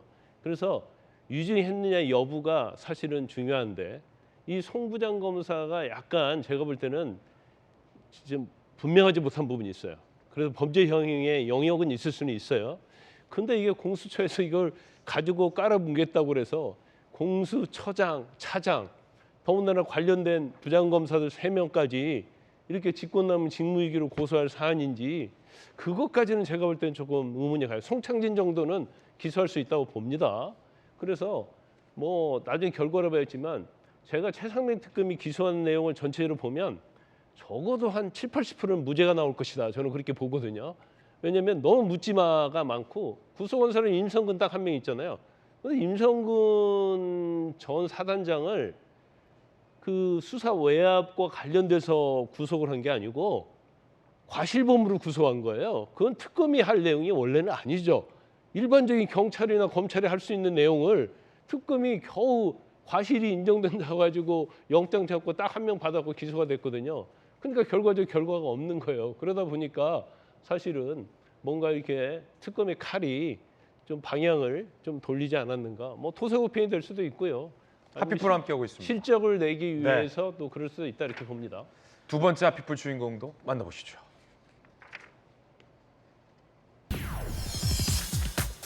한덕수 전 총리에게 검찰이 15년을 구형했습니다. 들어보시죠.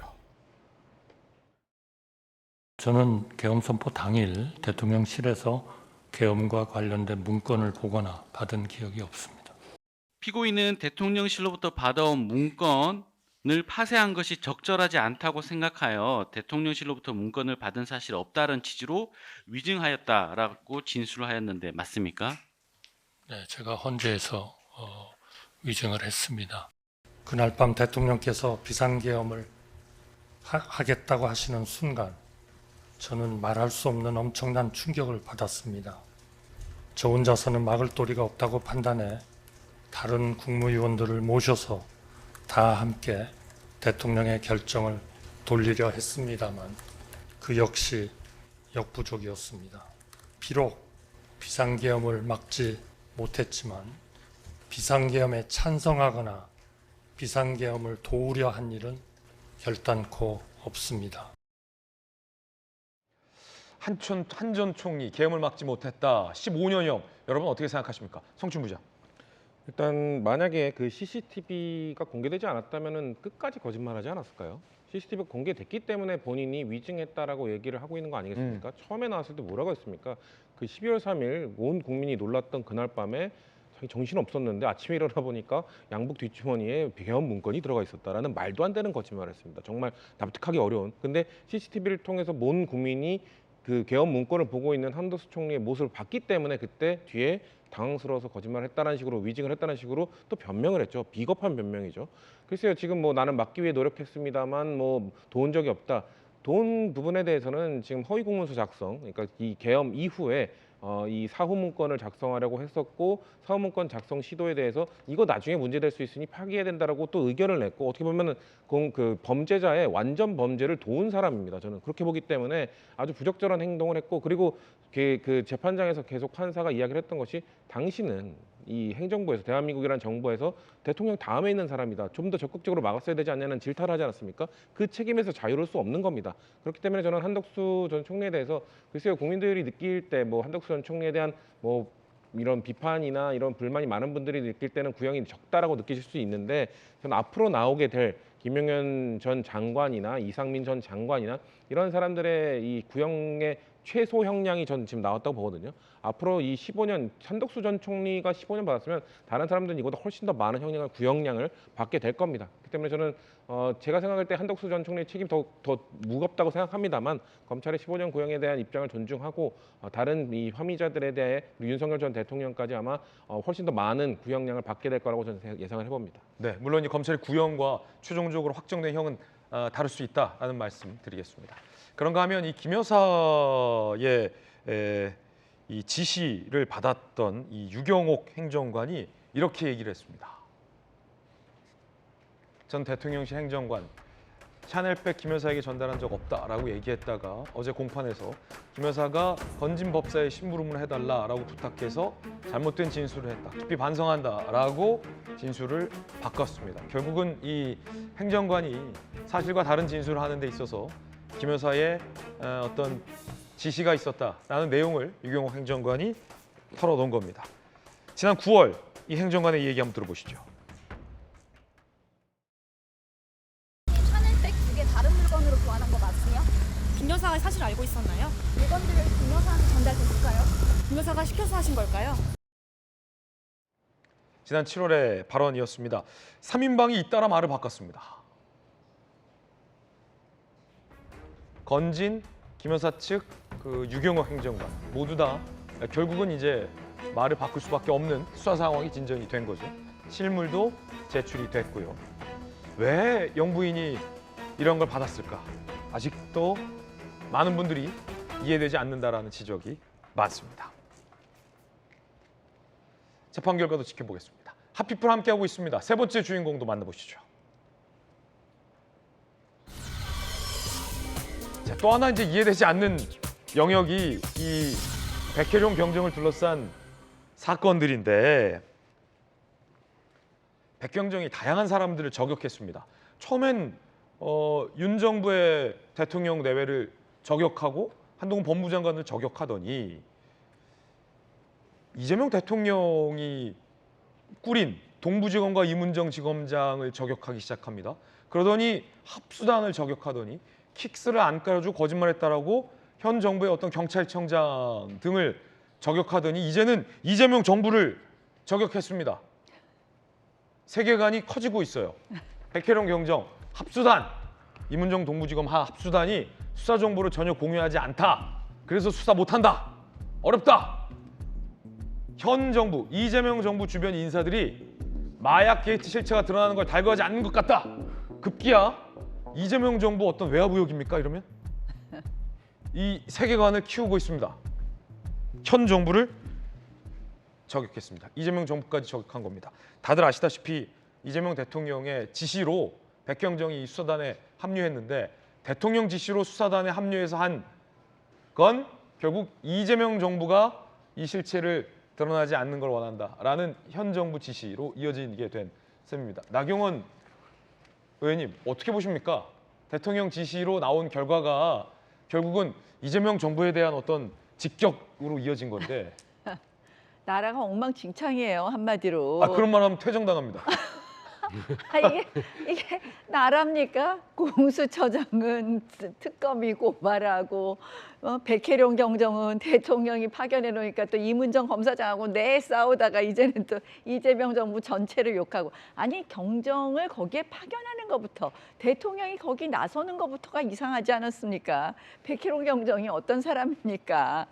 뭐 그 당시에 뭐 옛날에 윤통하고 뭐 전임 대통령 부부가 마약 사건에 뭐 관련이 있네 없네 하면서 그런 여러 가지 소문을 만들었던 사람인데요. 저는 정말 나라가 엉망이라고 생각을 합니다. 뭐 저 채널에 의해서 퇴정당하면 할 수 없죠 뭐. 저희는 퇴정 안 시키죠. 다른 데 퇴정당할까 봐 그러죠. 그러니까 이게 저희가 자꾸 국가를 해체하고 있다라고 걱정하는 겁니다. 우리 대한민국이 지금까지의 이런 대한민국을 만드는데 사법 질서가 성립되고 확립되고 그리고 거기에 대한 국민의 신뢰가 있고 이렇게 해서 돌아가는 시스템이 있는 건데 이렇게 사법 질서를 다 망가뜨려 놓으면 네네. 국민들이 뭐 내 수사 결과 믿겠습니까? 내 재판 결과 믿겠습니까? 그러면 나라의 손해가 나고 결국 국민에게 손해가 난다. 홍익표 대표님, 백경정 대통령 지시로 합류한 분인데 백경정 얘기를 들어보면 이재명 정부 주변 인사들이 이 마약 게이트의 실체가 드러나는 걸 달거하지 않아서 자꾸 합수단도 수사 협조 안 해준다라는 건데 도대체 이 정부에 누가 백경정의 수사를 맡고 있는 겁니까? 이거 규명해야 되는 거 아닙니까? 그 실명을 얘기했으면 좋겠어요. 그럼 누군지를. 누구냐? 예, 저렇게 얘기하지 말고.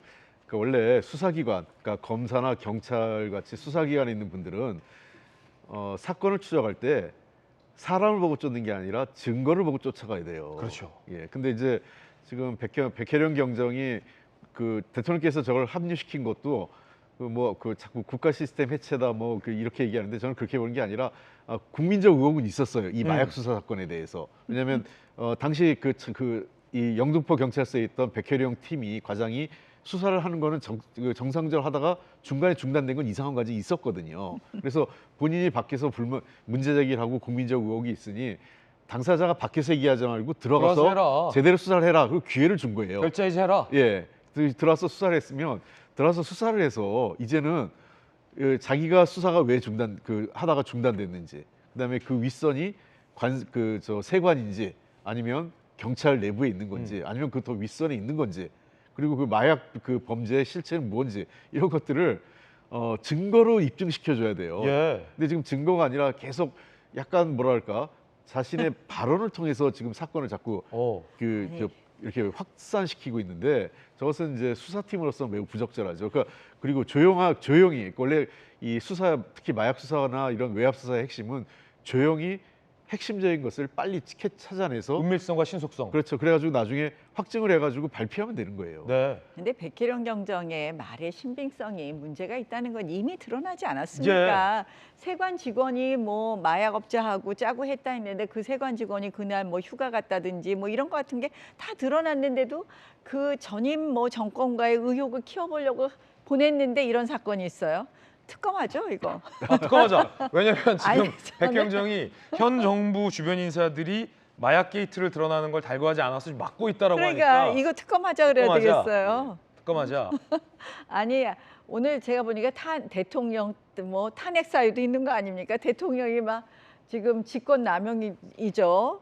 왜냐하면 무슨 검찰을 징계해라, 대장동 항소 포기도 저는 9월 30일 국무회의 발언부터 빌드업됐다고 보는데 여러 가지 뭐 너무 혐의가 많아요. 백혜령 경정을 파견한 것부터 시작해갖고. 그죠. 대통령의 공개적인 뭐 지시는 탄핵 특검 할 거 가능하죠. 많은데요. 예. 네? 예. 대통령 공개신 가능하다. 그럼요. 네, 대통령이 그렇죠. 김건희 씨가 네. 그 법무부 장관한테 텔레그램을 지시한 거는 그건 문제지만. 아, 지금 재판 받고 있고 아니 그러니까 수사 대통령께서 받고 예를 있잖아요. 들면 이거를 은밀하게 몰래 하면 그건 더 문제지. 저는 그러니까 도리어 이재명 대통령을 제가 같이 일해보고 그 당대표로 모셨던 경험은 이러한 일들을 은폐하거나 뒤에서 몰래하는 스타일이 아니에요. 도리어 정성호 법무장관한테 전화 한 통해서 뭐 저 감찰해라 하면 훨씬 더 편했죠. 근데 그게 아니라 그렇게 뒤에서 그냥 뭐 몰래하는 스타일은 아닙니다. 그냥 정상적으로 대통령의 권한 하에서 감찰 지시하고 그다음에 백혜령 검장 경정도 파견 지시한 겁니다. 뭐 저는 그렇게 본다고 봐요. 백경정 지난 얘기 한번 들어보시고 토크 이어가겠습니다. 21일 날 우리 직원들 4명이 발령이 났고요. 합수단에 구성원 좀 달라고 요청을 했는데 합수단에서 구성원 주지 않았고요. 세관 직원도 포함되어 있는 걸로 알고 있고요. 검사들 어떻게 구성이 돼 있고 그것도 지금 알 수가 없습니다. 우리 수사 형사들은 경찰관들은 그 간이 침대가 필수품입니다. 그게 무슨 뭐 사치품이 아니고요. 평생을 간이 침대와 함께 해왔습니다. 그걸 동부지검에 요청했는데 해당 품목이 없다고 그래서 제가 사비로 5개를 샀습니다. 한 개에 16만 8,500원입니다. 제 돈으로 산 거니까요. 너무 뭐라고 그러지 않으셨으면 좋겠고요. 아니 지금 성춘 부의장님 16만 8,500원이나 주고 간이 침대 사비로 지금 다 샀는데 도대체 현 정부의 주변 인사 누가 이렇게 지금 백경정 16만 8,500원 주고 사면서 수사하려는 분을 막고 있는 겁니까? 이거 예? 아무도 막고 있지 않습니다. 수사하라고 하고 있는데 공수처나 특검이 수사해야 되는 거 아닙니까? 그 백경정 16만 8,500원. 근데 특검은 그 국민의힘에서들 특검은 비용이 많이 들기 때문에 함부로 하면 안 된다고 했기 때문에 특검까지 가면 안 된다고 생각하고요. 특검할 사안은 아니고. 특검은 돈이 많이 들잖아요. 수사 인력도 들어가고. 네. 그리고 전 백경정이 저 간이 침대 얘기하고 그 킥스 그 수사 그 접근하는 거 그거 얘기해서 제가 아는 경찰들한테 좀 물어봤었어요. 그러니까 경찰들한테 이 간이 침대와 킥스가 정말 필수적인가? 그러니까 간이 침대와 킥스는 수사에 필수적이다. 근데 간이 침대가 필수적이라고 하더라고요. 간이 침대 필요하다. 근데 어어. 킥스가 없다고 해서 수사를 아예 못하는 건 아니다. 물론 뭐 어떤 정보에 접근할 때 그게 필요한 건 있는데. 우리는 반대로 알고 있는데 오히려 간이 침대가 더 간이 중요하다. 침대는 그 온열 들어가는 걸로 꼭 필요하다고 하더라고요. 그러니까, 날이 요즘 추워요. 예, 그래서 이 킥스와 관련돼서는 킥스가 오기 전에 충분히 지금 왜냐하면 백경정은 그 관련 수사를 했던 사람이기 때문에 네네. 그리고 들여다보라고 한 게 외압 의혹을 들여다보라고 한 거기 때문에 결국 본인이 어떤 것들을 접근해야 되고 어떤 것들을 수사해야 되는지 이미 파악을 하고 있었을 거다. 그렇기 때문에 굳이 킥스에 대한 접근 권한이 부여되지 않았다 하더라도 이런 걸로 자기가 해야겠다는 이미 로드맵이 있었을 것이기 때문에 진행을 했으면 된다. 그리고 아까 홍 대표님께서 말씀하신 것처럼 그럼 그 로드맵에 따라서 신속하게 진행한 다음에 자 여기까지 우리가 이걸 했는데 킥스에 대한 접근 권한 주지 않아서 여기서 막혔다. 뭐 이런 식으로 일단 증거와 뭐를 내면서 얘기를 했었어야 되는데 지금까지 내놓은 게 없잖아요. 그러니까 지금까지 그러면은 또 얘기할 겁니까? 킥스가 없어서 못했다. 뭐가 없어서 못했다. 이렇게 못했다를 얘기할 게 아니라 여기까지 했다라는 걸 뭔가 얘기해줘야 그럼 국민들도 느낄 때 저기까지 갔네. 뭔가 있긴 있었네라고 해야 그러면은 이걸 왜 안 해줬어? 진짜 막고 있는 것 아니야라고 느낄 텐데 아무것도 없으니까 뭐가 막고 있는 실체가 있는가라고 저는 보기 어렵다고 봅니다. 자, 그럼 이제 앞으로 좀 미래를 얘기해 볼게요. 왜 대통령이 이런 논란 예상 못하고 지시를 했느냐, 적절하냐, 부적절하냐, 이건 뭐 많이들 도지코에서 다뤘으니까 미래 계속 이렇게 둘 겁니까? 김건삼 변호사님. 아니 근데 저는 백혜련 경장 이해해요. 네. 대통령이 파견했는데 왜 아무것도 안 주는 거예요? 공유하지 않고. 16만 8,500원. 그렇죠. 대통령이 파견을 수사하라고 했잖아요. 수사 못하게 방해하는 거죠. 왜냐하면 뭔가 공유를 해야지 수사할 거 아니에요. 네. 킥스 줘야지 수사할 거 아니에요. 예. 지금 관세추장 불러가지고 합수단에서 참고를 조사했다는데 그 내용도 몰라요. 그러니까 백혜련 경장 생각할 때는 외압이 있는 거죠. 외압이 있다. 자기는 열심히 수사하려고 하는데 못하게 아무것도 못하게 해. 그것은 검찰하고 정보 짜고 자기가 정의 차원에서 뭔가 이걸 밝혀보려는데 못하게 하니까 결과적으로 자기하고 자기의 의견에 동조하는 몇 빼놓고는 다 적인 거예요. 친정인 경찰청이 킥스 그렇죠. 조치 안 해줘. 그렇죠. 본인이 생각할 땐 그럴 거예요. 아니 엄청난 권력 앞에서 내가 힘을 쓸 수가 없구나. 할 수 있는 게 아무것도 없잖아요. 수사하려고 하면 기록을 봐야 할 거 아니에요. 기록도 없어요. 그래놓고 뭐라고 하냐면 수사해. 수사기에 연장해달라고 해도 연장까지 해줍니다. 예. 그러놓고 수사하라고 하는데 뭘 가지고 수사를 해요. 그러면 솔직하게 여기까지만 하고 복귀해라 해야죠. 그러고 대통령이 이미 파견했으니까 눈치 보면서 기간 연장해주면서 계속 수사하러 오면서 킥스는 안 준다. 수사를 못하게 하면서 계속 수사하라고 해요. 제가 볼 때는 백혜련 경장 입장에서는 정말 열받치죠. 저는 백혜련 경장이 굉장히 비판 많이 했는데 예. 조금은 이해가 가는 조금 측면이 이해간다. 있더라고. 이 국면 어떻게 이어질지 이 이야기의 결론은 어떻게 지어질지도 지켜봐야 될 것 같습니다. 자, 다음 소식입니다. 한강 순찰을 돌던 보안관들의 촉이 한 생명을 구했습니다. 늦은 밤 벤치에 덩그러니 놓인 노트북과 휴대전화, 뭔가 이상했던 거죠. 그분들을 김승희 기자가 만났습니다. 캄캄한 밤 한 여성이 부축을 받으며 무트로 나옵니다. 저기 의자에 우선 앉히세요. 스스로 목숨을 끊으려던 여성을 발견해 데리고 나온 사람, 한강 보안관들입니다. 심야 순찰 도중 발견한 물건을 보고 느낀 촉 덕분이었습니다. 밤 10시가 넘은 시각 이 벤치에 덩그러니 놓여있던 노트북과 휴대전화가 수상해 수색을 시작한 겁니다. 그 가방 안에는 캔 맥주, 소주병, 약간의 인형 이런 것이 있어서 혹시나 하는 마음에 구령을 붙여가면서 또 그분 안정을 시켜가면서 하나 둘 셋 하면 어떻게? 한강 보안관은 한강에서 시민 안전을 지키는 인력으로 24시간 근무합니다. 현재 145명이 활동 중입니다. 한강 보안관이 마포대교에서 10대 여중생을 구하기도 했습니다. 20분간 여중생을 설득해 육지로 나오게 한 겁니다. 왜 힘든 사항이 뭐가 있느냐, 왜 어린 나이에 이런 극단적 선택을 하려고 하느냐. 한강 보안관들의 기지가 소중한 생명을 살렸습니다. 채널A 뉴스 김승희입니다. 강력한 남자와 함께 강력 사건의 단서를 추적하는 시간 도직구 강력반 시작하겠습니다. 오늘 강력한 반장님 모셨습니다. 서울청의 국제범죄수사 팀장을 역임한 김 반장님 나오셨습니다. 어서 오십시오. 네, 안녕하십니까. 강력. 김 반장님과 함께 풀어볼 첫 번째 강력 사건의 단서 살펴보시죠. 정말 심각한 사건이 터졌습니다. 자, 누군가 주차장에서 흉기를 들고 사람을 해치려고 뒤쫓고 있는 장면입니다. 이 영상, 이 충격적인 범죄 영상 저희들이 입수했습니다. 함께 보시죠. 마스크를 쓴 30대 남성이 다른 60대 남성에게 다가갑니다. 대화를 나누는가 싶더니 갑자기 들고 있던 상자로 60대 남성의 얼굴을 가격합니다. 자, 놀란 남성이 다급하게 도망치자 둔기를 꺼내서 휘두르면서 쫓아갑니다. 정말 위험천만한 상황이고요. 아파트 주차장에서 벌어진 위험한 추격전. 60대 남성이 납치될 뻔한 모습이 CCTV에 고스란히 담긴 겁니다. 반장님, 이거 도대체 무슨 사건입니까? 그렇습니다. 황당한 사건이 벌어졌는데요. 8월 26일 날 밤 9시로 알고 있는데 인천 부평구의 한 지하 주차장 아파트에서 한 60대 먹은 사업가가 자기 차를 타려고 하는데 접착제가 붙어 있는 거예요. 문이 안 열리죠. 그때 갑자기 30대 남성이 나타나서 다짜고짜로 둔기를 휘두르고 있습니다. 그러니까 처음에는 대항을 하다가 도주를 했는데 쫓아갔어요.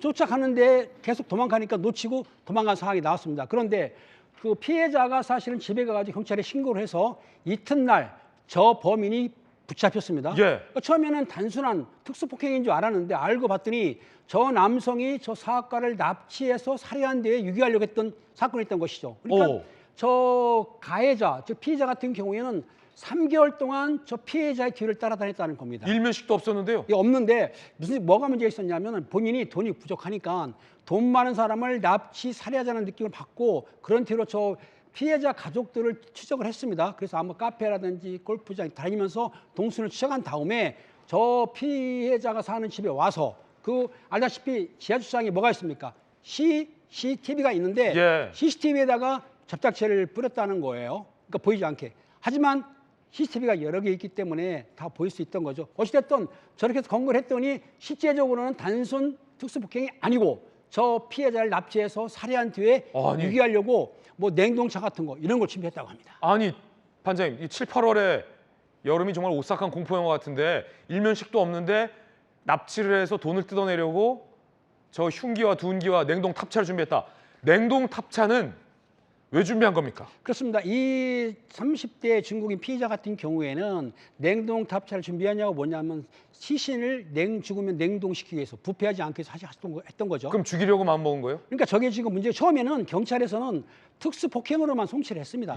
왜냐하면 정확히 범행 진술을 안 하는데 검찰로 송치한 뒤에 검찰에서 압수수색을 했습니다. 통신계좌, 그다음에 그 금융계좌, 주거지를 압수수색했더니 통신계좌에서 녹취한 게 나왔는데 녹취한 걸 보니까 피해자 눈에다가 접착제를 뿌린 다음에 실명이 되면 둔기로 살해하자라고 공범하고 진술한 내용이 나왔던 거예요. 죽이려고 마음까지 먹었다. 뿐만 아니라 그 당시에 그 준비물이 냉동 탑차도 준비했지만 접착제, 그다음 둔기, 흉기 그리고 땅에 묻을 삽등도 준비를 했던 것이죠. 정말 끔찍한 범죄를 계획한 건데 중국인이에요? 그렇습니다. 중국 출신의 중국 출신인데 한국으로 귀화를 했고 공범은 중국인 출신인데 어쨌든 이 사람들이 돈이 부족하니까 돈 많은 사람을 노렸는데 그 전에 5월, 8월 달에 벌어졌지만 5월경에도 그 유튜브에 나오는 금은방 주인이 있는데 금은방 주인을 납치해서 금괴를 뺏으려고 했는데 여건이 안 맞으니까 포기를 하고 두 번째 이 중소기업 사장을 노렸던 것이죠. 아니 이 대한민국 형사사법 체계를 얼마나 이들이 우습게 봤으면 중국 출신과 중국인이 멀쩡한 우리 국민을 상대로 일면식도 없는데 납치하고 목숨을 빼앗고 돈을 뜯어내려 한다? 버젓이? 그렇죠. 우리나라 얼마나 무섭게 한 겁니까? 그러니까 우리나라의 치안 상태가 좋긴 한데 이렇게 어리석게 범행하는 사람이 있지 않습니까? 당시에 보면은 이 사람들이 실제적으로 그 시신을 사람을 살해한 다음에 시신을 매장할 장소까지도 물색을 했을 뿐만 아니라 공범하고 같이 했지 않습니까? 그리고 그런 다음에 돈을 뺏은 다음에 해외로 도주하려까지도 치밀하게 계획을 세웠지만 결과적으로 곳곳에 CCTV도 있고 피해자가 피해를 안 당하고 신고를 했기 때문에 바로 공거가 됐던 거죠. 반장님, 만약에 저 주차장에서 60대 우리 국민이 도망치지 못하고 붙잡혔다면 어떻게 됐을까요? 만약에 붙잡혔다고 하면은 그 사람들이 납치를 해가지고 돈을 갈취한 다음에 살해 후에 이런 으스간 야산 이런 곳에 시체를 매장할 가능성이 매우 높은데 저 피해자가 다행히 도주를 해서 피해를 명했던 것이죠. 정말 큰일 날 뻔했네요. 천만 다행입니다. 아니 우리 경찰이 애써서 잘 신속하게 붙잡긴 했어요. 잘했는데 그 왜 압수수색해서 이 범행을 못 밝혔습니까? 검찰에 가서야 이 뒤에 어마어마한 전모가 있다는 게 드러난 거 아닙니까? 경찰에서 볼 때는 최근에 묻지마 공격도 있다 보니까 저 피해자가 사실은 돈 관계를 얘기를 안 하고 단순히 무슨 시비 때문에 공격했다라고 주장하게 되면 경찰에서는 구속을 시켜도 10일밖에 시간이 없습니다. 그러니까 구속된다 하더라도 빨리 송치해야 되니까 깊게 수사하는 것이 좀 놓쳤던 부분이죠. 아무튼 그랬다 하더라도 검찰에서 압수수색을 해가지고 정확하게 범행 원인을 찾았기 때문에 저 범행을 저 지금 보면은 특수상해 같은 경우는 1년 이상 10년 이하 징역이지만 강도 살인 미수하고 강도 예비 음모를 적용했지 않습니까? 그러면 10년 이상 무기나 사형을 취할 수가 있어요. 죄명이 틀려지죠. 그러니까 검찰에서는 정확히 수사를 해가지고 저 범인들 강력하게 처벌하기를 기원합니다. 검찰이 이제 없어질 텐데 반장님이 현역에 있었으면 이거 압수수색해서 경찰서에서 다 밝혔죠. 당연하죠. 제가 있었으면 깊이 수사해가지고 강도 살인 당연히 적용했겠죠. 당연하죠. 강력사건 함께하고 있습니다. 두 번째 강력사건 만나보시죠. 두 번째 강력사건의 단서는 이 사건입니다. 기억하시죠? 베트남에서 발견된 한국인 남성의 시신이 담겨 있는 가방이 발견됐다는 소식. 자, 이 진범들의 정체가 드러났습니다. 함께 보시죠. 경비원 행인이 가방에서 악취가 난다고 신고했고 여러분이 한국인 남성의 시신 깜짝 놀랐어요. 한국인 용의자 2명 검거 조사 중인데 알고 봤더니 국내 조폭이었어요. 사망 피해자는 캄보디아에서 활동했고요. 보이스피싱 범죄 조직 총책이었습니다. 저 반장님이 분명히 이거 캄보디아 범죄와 연관성이 있다고 말씀하셨는데 그 촉이 맞았어요. 그렇습니다. 자, 근데 국내 조폭이에요? 가해자들은? 그렇습니다. 사망 피해자는 캄보디아나 베트남에서 활동하는 그 스캠 범죄, 거기에 총책이라는 말도 있고 중간책이라는 말도 있지만 범죄 조직의 일원인 건 확실한 것 같고 네. 그 사람을 살해했다고 지금 추정되는 사람들 2명은 25세, 23세의 한국에 있는 조직 폭력배인데 범죄자들끼리 지금 서로 그렇습니다. 죽인 아마 거예요? 지금 추정하기로는 경북 지역에 있는 조직 폭력이라 하는데 경북 지역에는 한 12개 조직이 있습니다. 한 400여 명 정도로 추정하고 있는데 조폭이 그렇게 많아요? 이제 경찰청에서 관리하는 조직이 명단이 더 많을 수도 있지만 관리하는 사람이 그렇다는 얘기인데 아마 저 피해자라 볼 수는 없지만 그 사망한 사람하고 저 조폭강에는 아마 도박 문제라든지 돈 문제를 해가지고 문제가 됐는데 지금 언론에서는 뭐라고 말하냐면 그 사망한 사람이 현금이나 가상화폐가 한 1억 3천만 원 정도가 있었는데 그 돈을 강취하려다가 그만 폭행하다가 사망한 거 아니냐라고 하는데 그럴 가능률이 매우 높고 또 그리고 중요한 건 뭐냐면 저 가해자들이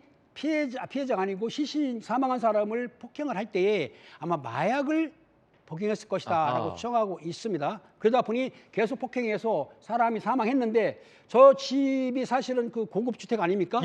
시체를 오래 두면 어떻게 됩니까? 부패하죠. 부패를 하기 때문에 그 옮기는 과정에서 걸린 거군요. 범행이 발각이 됐던 것이죠. 그러면 반장님 이런 사건 많이 수사하셨으니까 보세요. 캄보디아 범죄단체 조직 입장에선 자기 조직원이 지금 당한 거잖아요. 국내 조폭에 의해서. 그러면은 캄보디아 조직이 가만히 있습니까? 이 캄보디아 범죄 조직하고 국내 그 조폭하고 뭐 나는 거 아닙니까? 무슨 일? 지금 오해하고 계신데 캄보디아라든지 베트남에 있는 그 범죄 조직 보이스피싱이라든가 스캠 조직들은 각자 피라미드로 돼 있는 게 아니고 독립체입니다. 독립체. 그렇군요. 그러니까 저 사망한 사람 같은 경우는 자기 조직이 있는 거예요. 단지 저 조직을 관리하면서 돈을 벌지만 최근에 제가 전번에 말씀드렸지만 최근에 한국에 있는 조직 폭력배들이 베트남, 캄보디아에 건너가가지고 범죄단체에 가담하고 있습니다. 그러다 보니 가담하면서 금전 문제로 갈등이 생기면 혼재되어 있는 거군요. 그렇죠. 그 상황에서 아마 그 사망한 사람을 구타 폭행한 것이기 때문에 실제적으로 한국에 있는 조폭들이 돈이 생기면 어느 곳이든지 간다. 그러다 보니 이 보이스피싱이라든지 스캠 범죄의 조직 폭력들이 그쪽으로 이동하는 게 나타나는 거죠. 이번 사건은 실제적으로 근거가 되지 않습니까? 그래서 조직 폭력배를 관할하는 폭력계 이런 데에서는 좀 더 그 조직 폭력배를 좀 더 세밀하게 관찰을 해서 국제 수사도 해야겠군요. 국제 범죄는 공조를 하니까 쉽게 얘기해서 베트남하고 캄보디아 공조를 해서 범죄 조직들이 범죄하는 걸 좀 세밀히 관찰을 해서 범죄를 예방하든지 범죄가 발생했을 때에는 신속히 검거를 해야 되겠죠. 그리고 또 하나 베트남에서 수사하고 있습니다. 물론 부검도 하겠죠. 하지만 그 사람들 수사하기 위해서는 한국에서 공조를 해서 한국으로 송환을 받아서 한국 오게 되면은 아마 국제범죄수사팀에게 배당을 할 것입니다. 그래야 철저한 수사가 되겠죠. 앞으로 기대하시게 되면은 철저한 수사하게 되면은 범인의 원인, 결과, 경위까지 정확히 나올 거라고 생각이 듭니다. 네, 강력 사건 함께하고 있습니다. 세 번째 사건의 단서 만나보시죠. 세 번째 사건의 단서는 선 넘은 구급차인데요. 자, 영상부터 보시죠. 사설 구급차 한 대가 중앙선을 넘어 슬금슬금 교차로 앞쪽으로 들어섭니다. 응급 환자를 이송 중인 걸까요? 자, 경광등을 켠 채 신호 위반은 하더니 보세요. 이렇게 쾅! 옆에서 달려오던 승용차에 들이받칩니다. 그런데 이 구급차 안에 환자나 응급의료진은 없었습니다. 운전자만 탄 채 달리다 사고가 난 건데 반장님, 어떻게 된 일입니까? 그렇습니다. 11월 25일 오전 9시경인데 아이고, 뒤집히네요. 사설 구급차가 그 관악구 사거리에서 슬슬 눈치를 보더니 앞으로 나가는데 신호를 위반한 거죠. 그런데 달려오던 하얀 차가 그 구급차를 들이받아가지고 사고가 난 겁니다. 그런데 중요한 거는 이 사설 운전사 같은 경우에는 피해를 당했는데 본인이 뭐라고 진술했냐면 내가 긴급 상황이 생겨서 환자를 태우러 가는 도중이기 때문에 비상등을 켜고 신속히 가려다가 사고를 당했다 이렇게 말했습니다. 물론 응급차 같은 경우에는 그렇게 가능을 한데 조건이 있습니다. 그 응급차 안에 의료진이라든지 환자가 다 있어야 되는데 그렇군요. 이분이 갈 때는 있었다, 없었다, 없었다. 없었어요. 아. 그러니까 20만 원 이하의 과태료나 벌금을 처할 수 있는데 본인은 그 긴급 사항이라고 생각했지만은 경찰이 볼 때는 긴급 사항이 아닌 것이죠. 가끔 응급 차량들이 긴급 사항이 아닌데도 비상등을 켜고 그 소리를 치면서 위반하는 수가 있거든요. 그래서 경찰에서는 저 구급차 운전수도 그렇고 저 하얀차 운전사 같은 경우에도 지금 사람이 다쳤기 때문에 네. 12항목에 해당이 됩니다. 왜? 신호 위반, 저항성 침범. 그렇기 때문에 아마 두 사람에 대해서 수사를 하고 입건을 할 건가는 좀 더 두고 봐야 될 것 같습니다. 그렇군요. 이 사설 응급차라 하더라도 안에 의료진과 환자가 없을 경우에는 보통 교통법규를 위반하면 다 형사적 책임을 지게 된다. 그렇죠. 새로 알게 된 상식입니다. 그러니까 응급차라 하더라도 사람들이 네. 볼 때는 비켜주는 게 맞지만 그 안에 의료진 아니면 환자가 타야만 응급 차량으로 볼 수가 있는 것이죠. 네, 사설 구급 차량 고생하신 분들 많은데 서로 조심해야겠습니다. 그렇습니다. 김은배 반장님과 함께 오늘도 강력 사건 3가지 사건 명쾌하게 풀어봤습니다. 반장님 강력! 감사합니다. 다음 소식입니다. 앉아서 세계 속으로 시작하겠습니다. 첫 번째 여행지는 홍콩으로 가보겠습니다.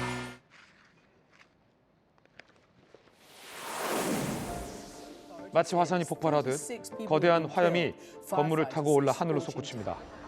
어제 오후 홍콩 북부에 있는 32층짜리 아파트에서 대형 화재가 발생했습니다.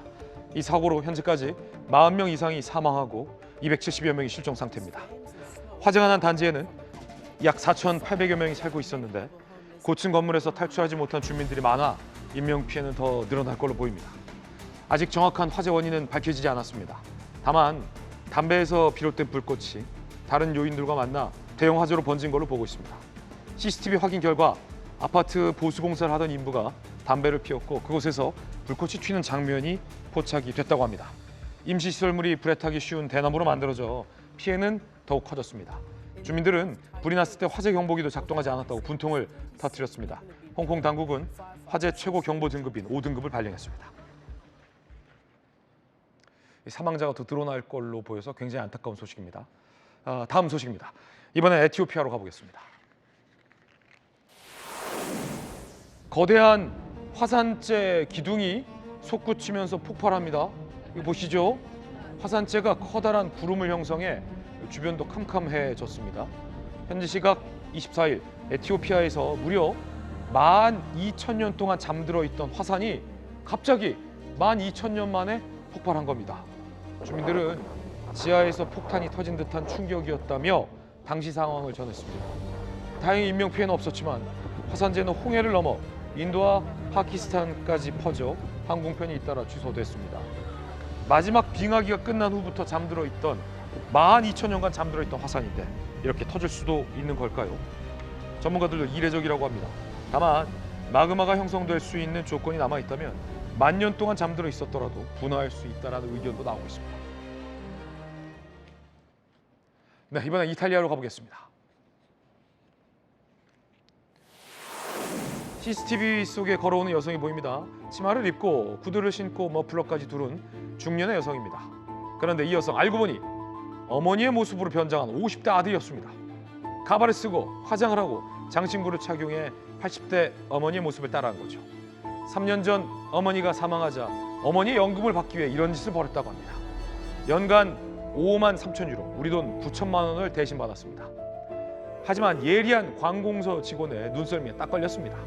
목덜미에 털, 화장을 뚫고 나온 수염, 80대 노인치고 주름이 없는 점 등이 아무리 봐도 이상해 보였던 겁니다. 결국 경찰이 나서서 조사 끝에 범행은 발각됐는데요. 어머니의 시신은 침낭에 쌓인 채 집 세탁실에서 미라 상태로 발견됐습니다. 불효자네요, 불효자. 경찰은 불법 시식 은닉과 연금 사기 혐의로 남성을 조사 중입니다. 지금까지 앉아서 세계 속으로였습니다. 저희들은 6조 광고 보고 돌아오겠습니다. 잠시 후에 뵙죠. 네, 오늘 저희가 준비한 소식 모두 다 전해드렸습니다. 잠시 후 아래 주소에서 김진의 더 라방이 시작됩니다. 최고 전문가들이 여러분을 기다리고 있습니다. 잠시 후에 뵙죠. 오늘 하루는 분명 어제보다 나을 겁니다. 좋은 하루 되십시오. 고맙습니다.